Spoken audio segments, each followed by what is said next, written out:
BBA, BCA, BCom Computers, 100% placement guarantee. I create Degree College, Kukatpalli, Hyderabad. నమస్తే రమ్ గారు. నమస్తే జయ.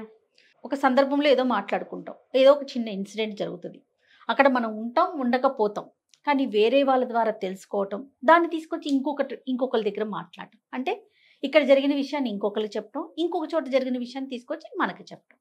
ఇప్పుడు మనకి వేరే వాళ్ళ మీద చెప్తున్నారు అంటే ఖచ్చితంగా మన గురించి ఇంకొక దగ్గర మాట్లాడతారు కదా. ఇది ఆడవాళ్ళు లేదు, మగవాళ్ళు లేరు, చిన్న లేదు, పెద్ద లేదు, ప్రతి ఒక్కరికి ఈ రూమర్స్ని పాస్ చేయటం అనేది చాలా ఎక్కువగా కనిపిస్తూ ఉంటుంది కదా రమ్మగారు.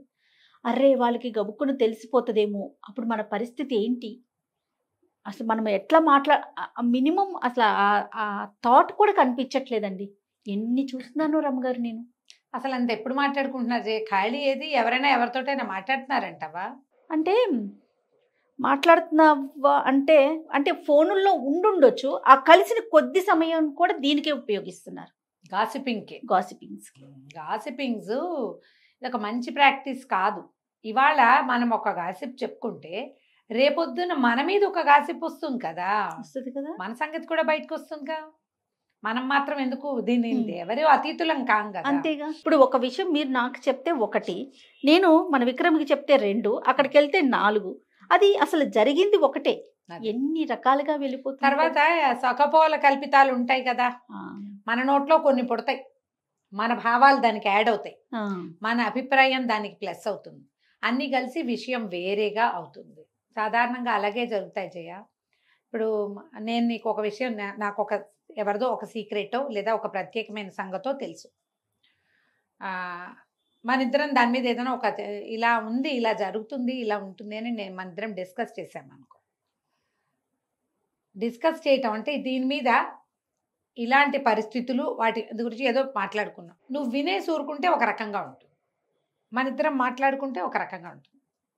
ఇలాంటి పరిస్థితులు వస్తున్నాయి, మనము జాగ్రత్తగా ఉండాలి, పిల్లల్ని జాగ్రత్తగా ఉంచాలి, అయిపోయింది.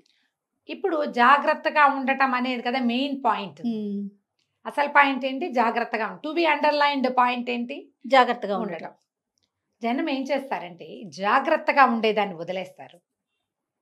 మనం చెప్పిన ఫలానా వాళ్ళ ముఖ్యమైన రహస్యం ఉంది కదా, దాన్ని స్ప్రెడ్ చేస్తారు. ఇంకా ఇందులో ఇంకోటి ఉంది, మీదే ఇక్కడ ఏదో జరిగింది, నేను నీకు చెప్పా, నువ్వు రెక్టిఫై చేసుకుంటావో మానుకుంటావో నీ ఇష్టం.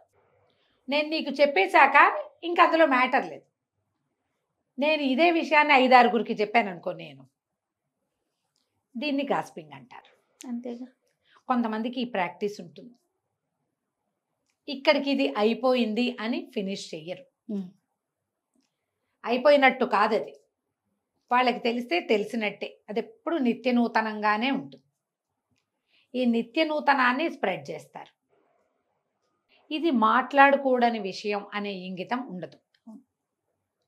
మనం ఇతరులని ఎప్పుడైనా మాట్లాడుతూ ఉంటే మనము ఇతరులకి దొరికిపోతాము.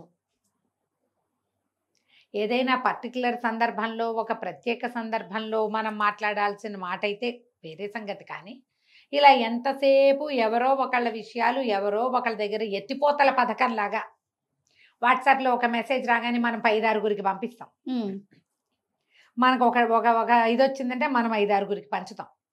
అదే రకంగా ఒకరి రహస్యాలని లేదా ఒకరి పర్సనల్ సొంత సంగతులని, అంత మాట్లాడుకోకూడని విషయాలని మనము ఇంకొకళ్ళకి చెప్పకూడదు.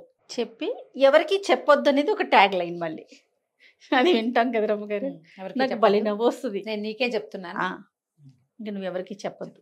అసలు అది అలాంటిది అయితే అసలు నువ్వు బయటకే చెప్పవు. ఈ ఎత్తిపోతల పథకాలు ఉంటాయి, ఇవి ఎట్లా అవుతాయంటే, నువ్వు నాకు జాకెట్ పీస్ పెట్టావనుకో, నేను కీర్తికి పెడతా, కీర్తి ఎవరికో పెడుతుంది, మాధురికి పెడుతుంది, మాధురి మళ్ళీ నాకే పెడుతుంది, తిరిగి మళ్ళీ మీ దగ్గరికి వస్తుంది. జాకెట్ పీసులు లాగాను, తర్వాత మనం షేర్ చేసుకునే వీడియోలు లాగాను, చివరికి ఏమవుతాయి, మన మాటలు మనకే చేరుతాయి. అంతేగా, మన సంగతి మనకే చేరుతుంది. వాళ్ళ సంగతే వాళ్ళకి చెప్పేటప్పుడు కూడా మనం జాగ్రత్తగానే ఉండాలి. మనకమ్మా ఇంకేం పనులు లేవా? అసలు పనులు లేవు. ఎవరి గురించైనా మాట్లాడడం పట్ల మనకి ఎందుకు అంత ఆసక్తి ఉంటుంది? దీనికి బేసిక్ కారణం ఒకటి నేను చెప్పనా జయ? సోషల్ మీడియా నువ్వు తీసావంటే వాళ్ళెవరింట్లో పూజ, వాళ్ళు కొనుక్కున్న సామాన్లు, వాళ్ళు కొనుక్కున్న నగలు, వాళ్ళ ఇల్లు, వాళ్ళ అత్తగారు, వాళ్ళ మామగారు, వాళ్ళ పిల్లాడు, వాళ్ళ ప్రెగ్నెన్సీ, వాళ్ళ పోస్ట్ ప్రెగ్నెన్సీ, వాళ్ళు తీసుకున్న ట్రీట్మెంట్లు, వాళ్ళు చేసుకున్న స్కిన్ ట్రీట్మెంట్లు, వాళ్ళు చేసుకున్నటువంటి డిఐవైలు, వాళ్ళు అనుసరిస్తున్నటువంటి రకరకాల క్రీములో, లోషన్లో, పాడో దిబ్బో తిరుగుండవో అవన్నీ ఎవరివైనానే చూస్తున్నాం మనం ఎంతసేపు. దానివల్ల మనం ఎవరి సంగతులైనానే మాట్లాడుకుంటాం. మనకు వాటి మీద ఆసక్తి వచ్చేసింది ఇప్పుడు బాగా. అది కాస్త పర్సనల్ కూడా వెళ్ళిపోతుందమ్మా. ఇప్పుడు ఎవరింటికైనా వెళ్ళాము జయ, మనము కాదు ఓ పెళ్ళికి వెళ్ళాం, పెళ్లిలో జనరల్గా నువ్వేం చూస్తావు జయ? ఇది అందరికీ ప్రశ్నమా? మొత్తం ఈ వీడియో చూస్తున్న అక్కయ్యలకి, చెల్లెళ్ళకి అందరికీ బేసిక్ క్వశ్చన్. ఒక పెళ్ళికి వెళ్ళావు, నువ్వేం చూస్తావు? నువ్వు జెన్యున్గా చెప్పాలి. పెళ్లి కూతురు, పెళ్లి కొడుకు ఇప్పుడు నెంబర్ 1 ఎలా ఉన్నారు, ఏంటి, ఎలా చేస్తున్నారు, హంగామా ఎలా ఉంది అది చూస్తాం. వచ్చిన వాళ్ళందరినీ పరిశీలిస్తాం. ఒక్కసారి భోజనం బాగుందా, ఏం భోజనం పెట్టారు, మనం మాట్లాడుకునే విషయాలు కూడా ఇవే ఉంటాయి. ఇంటికి వచ్చేసిన తర్వాత కూడా పలానా ఫంక్షన్కి వెళ్ళాం, అక్కడ ఇట్లా ఉంది, పెళ్లి కూతురు కట్టుకున్న చీర అసలు అద్భుతం, వాళ్ళ అక్కయ్య కట్టుకున్న చీర మరీ అద్భుతం, లేదా అసలు బాగోలా, నగలు అసలు ఇంకా చెప్పక్కర్లేదు. హ్యాండ్ బ్యాగుల దాకా వెళ్తామా? నేను నగల వరకే ఆగిపోతాను నేనైతే రమ్మగారు. నేను చెప్పులు కూడా చూస్తాను జయ. చూస్తానంటే కాదు, చెప్పుల గురించి మాట్లాడిన వాళ్ళ గురించి కూడా విన్నాను. ఓకే, ఏంటో అంత మంచి పట్టుచీర కట్టిందా, అదేంటో వెరి చెప్పులు వేసుకొచ్చింది. చెప్పులు కావాలా మీకు? వాళ్ళెవరివో ఈ ఫంక్షన్ కి ఇలాంటి చెప్పులు వేసుకోవాలి కూడా యూట్యూబ్ వీడియోలు ఉన్నాయమ్మా. యూట్యూబ్ లో వీడియోలు రమ్మగారు మామూలుగా మాట్లాడుకోవటం కాదా?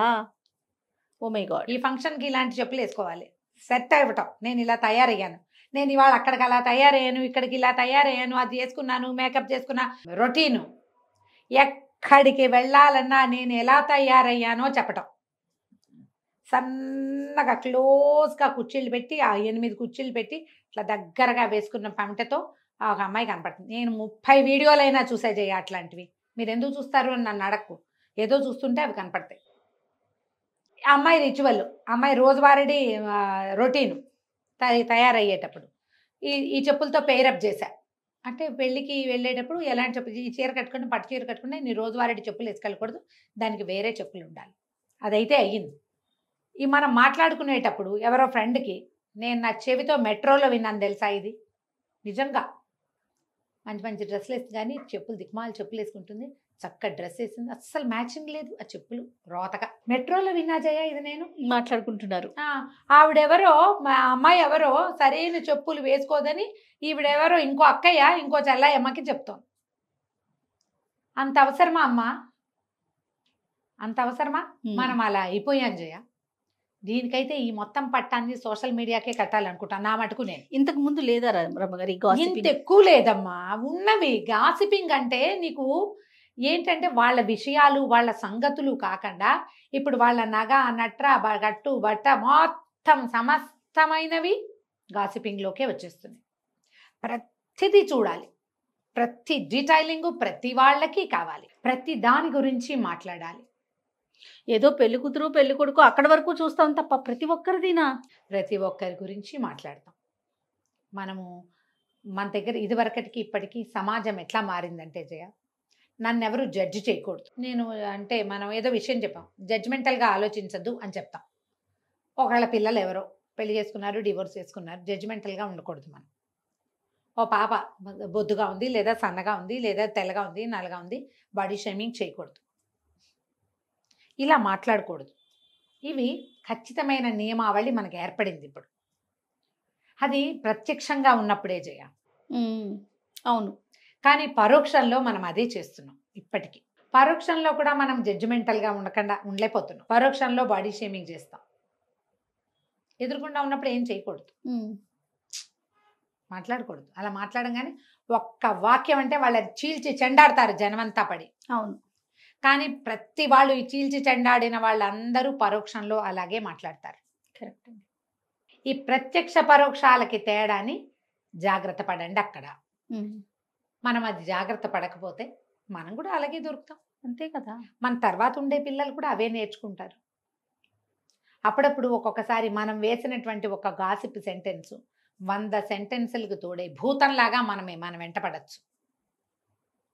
మనం ఆన్సరబుల్ కండిషన్లో నుంచోవచ్చు. సమాధానం చెప్పవలసిన దుస్థితిలోకి మనని నెట్టేస్తుంది అది. అది ఎక్కడ ఏది మంది నెట్టేసింది? మన నోరు వదిలేసిన గుణం కాదు, అంతేగా. అవునా కాదా? ఒక్కోసారి అవతల వాళ్ళు ఏం తిరగబడి ఏంటి నువ్వు ఎందుకన్నావు అని అడక్కపోవచ్చు, కానీ నీకు తెలుసు కదా ఏమి చేసావు, ఏం మాట్లాడావని కదా. ఎందుకు ఆ పెయిన్ తీసుకోవాలి? ఊరుకోవచ్చు కదా. ఈ నొప్పిని సహించే కంటే ఏదైనా ఒక ప్రత్యేక విషయాలు మీకు తెలిసినప్పుడు వాటిని స్ప్రెడ్ చేయొద్దు. చెప్పకుండా ఉండలేకపోతే క్లోజ్ సర్కిల్లో ఎవరో ఒకళ్ళతో చెప్పండి. రాజుగారి గాడి చెవులని మన పుట్టలో చెప్తే ఆ పుట్ట మనలో ఉన్నవన్నీ తెలుసుకుని తర్వాత వేణుగానం పడినాయని చెప్తారు. ఆ కథ అదే కదా చెప్తాను. రాజుగారి గాడి చెవులు, రాజుగారికి కొమ్ములు ఉన్నాయి, మొత్తం అంతా స్ప్రెడ్ అయిపోతుంది. అంతే. మీరు ఆ మాట వదిలేస్తే చివరికి మిమ్మల్ని అది భూతంలాగా వెంబడబడుతుంది. అన్నిసార్లు అవదమ్మా ఇట్లా, అన్నిసార్లు అవ్వదు. మన కర్మం గాలితే అవుతుంది. మన ప్రతిసారి బాగానే ఉంది కదా అని నోరు వదిలేస్తే ఎప్పుడో మన పేక్క ఊరవుతుంది. అంతేగా, మనకు ఆ చెడ్డ పేరు ఉండిపోతుంది. కాబట్టి జాగ్రత్తగా మాట్లాడండి. అనవసరమైన గాసిపింగ్కి వెళ్ళొద్దు, అస్సలు దానికి వెళ్ళొద్దు. ఏదైనా సందర్భం వచ్చింది, అలాంటి సిచ్యువేషన్ ఒకటి జరిగింది, వాళ్ళ ఇంట్లో కూడా ఇలా అయింది అనొచ్చు మీరు ఒక వాక్యం. డీటెయిల్డ్గా వెళ్ళబోకండి. అంతే. చెప్పకుండా ఉండలేకపోతాం, చెప్పాల్సే వస్తుంది. డీటెయిల్స్లోకి వెళ్ళకండి, అప్పుడు అంత గాసిప్ అవ్వదు, సమాచారం అవుతుంది. గాసిపింగ్ ఈజ్ డిఫరెంట్ థింగ్ కదా. అంతేగా. అందులోకి వెళ్ళకుండా ఇంత మటుకు జాగ్రత్తగా ఉండండి. అంతే. నమస్తే. నమస్తే.